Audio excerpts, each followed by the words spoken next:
ठरलं तर मग या मालिकेतली प्रमुख नायिका जुई गाडकरीने नुकताच सोशल मीडियावरती एक स्पेशल पोस्ट शेअर केली आहे आणि ही पोस्ट एक पवित्र ट्रिप बाबतीत आहे।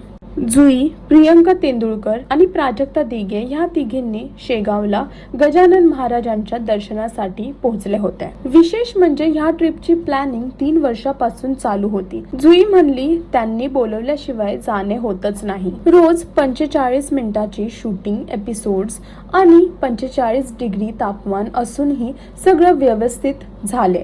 एवढंच नाही तर महाराजांचे दर्शन सुद्धा सुंदर झाले। प्रवासात तिघींनी फुल मस्ती केली आहे। ट्रेनमध्ये उनो खेळला, फेमस शेगाव कचोरी सुद्धा खाल्ली आणि स्टेशनवर पहिल्यांदाच बॅटरी बगी राईडचा आनंद सुद्धा घेतला। जुईने प्रियंकाचे खास आभार मानत सांगितले की हा प्रवास आयुष्यभर लक्षात राहणार आहे। हा पोस्टवर मालिकेतले इतर लोकांनी सुद्धा कमेंट करता तिघांचं कौतुक केलं आहे। आणि अजून अशी लेटेस्ट अपडेट्ससाठी टेलीचक्र रिजनलला सबस्क्राईब करायला विसरू नका।